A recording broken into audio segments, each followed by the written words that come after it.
দীর্ঘ 7 বছর পর মালয়েশিয়া থেকে বাংলাদেশে যাচ্ছি। মালয়েশিয়া থেকে বাংলাদেশে যাওয়ার যে জার্নিটা আজকে আপনাদেরকে আমি দেখাবো। হ্যালো গাইস, আসসালামু আলাইকুম, it's me boy Sabbir Khan and you are watching to my video.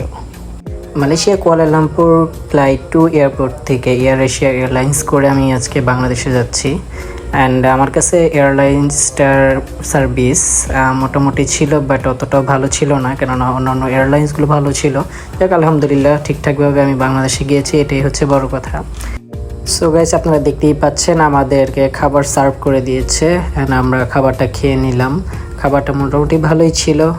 এক বাঙালি ভাই 3 সিট খালি পেয়ে সে নিজেই সেখানে ঘুমিয়ে পড়েছে। বিমান যখন মাঝ আকাশে সেইভাবে ঘুমোচ্ছিল। তো সিনটা আমরা দেখে খুব এনজয় করতেছিলাম। অ্যান্ড দেখতেই পাচ্ছেন যে বিমানের ভিতরের অংশটা কেমন দেখাচ্ছে। আর এটা অলরেডি মাঝ আকাশে আমরা এখন যাচ্ছি। দেখতে দেখতে আমরা প্রায় বাংলাদেশের কাছাকাছি এসে পড়েছি। তাই এখন আমি আমার সিটে যে বসার জন্য প্রস্তুতি নিচ্ছি। তো এখন দেখতেই পাচ্ছেন বিমানের দৃশ্যগুলো। অ্যান্ড বিমানটা পরিষ্কার পরিচ্ছন্নতা করা হচ্ছে। কেউ কেউ ফুড সার্ভ করছে, কেউ পরিষ্কার পরিচ্ছন্নতা করছে।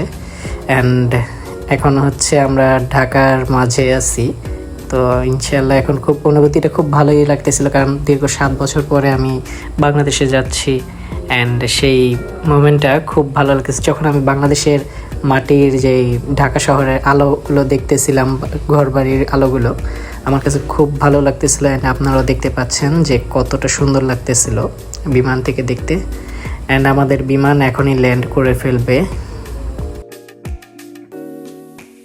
আলহামদুলিল্লাহ ঠিকঠাকভাবে আমাদের বিমানটা ল্যান্ড করে ফেলেছে। এখন আমরা খুবই এক্সাইটেড, কখন আমি বিমান থেকে নামবো, কখন আমি সবার সাথে দেখা করব, সেই এক্সাইটেড নিয়ে বসেছিলাম।